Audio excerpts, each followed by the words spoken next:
the new Arlington High School is getting closer to having a structured rebuilding plan. The school committee voted in favor of a framework addressing the educational and space needs of the high school. One area, though, still up for debate is the size of the gymnasium. The Massachusetts School Building Authority will subsidize up to 16,000 square feet of gym space. High school principal Matthew Janger told the school committee that's enough room for a jogging track and to allow 2 PE classes at the same time. It would also be the one space large enough to accommodate all school assemblies. School committee member Kirsi Allison-Ampe said she would rather see a smaller gym and apply the state reimbursed square footage left over to a larger field house. The rest of the money would then have to come from the town for that field house. Ampe says it would better accommodate the 30-plus extracurricular athletics folks have come to expect. To be honest, that specific configuration question is one we don't actually have to decide right now.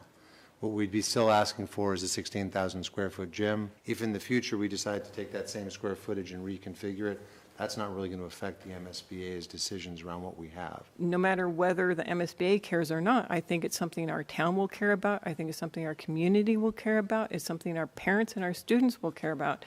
And that if we're making significant changes to our athletic programming because we cannot provide the needed facilities, then I think we need to be doing it knowingly. I think we need to be considering a field house. It could meet more of our athletic needs, our PE needs as we get into a school with 2,000 and more students.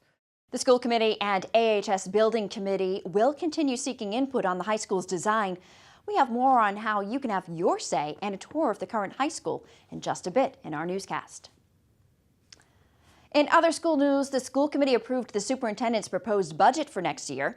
The school department asked the town for an 8% increase in its funding appropriation over last year for a total of $65.8 million. The biggest increase coming from opening up the Gibbs for 6th graders to accommodate growing enrollment in the town.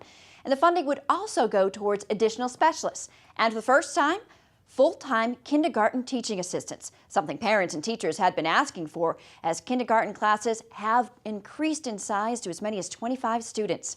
Right now, teaching assistants only work halfway through the school day. All changes would go into effect next year. The budget is expected to be finalized by town meeting in April. Well, the town is still working on cleaning up from the multiple nor'easters we've had. The Department of Public Works says they are systematically getting to all the downed limbs and branches, but it will take at least a few more weeks. Tree workers are clearing hanging limbs and any hazardous downed trees first, then moving on to clearing branches from town trees left curbside.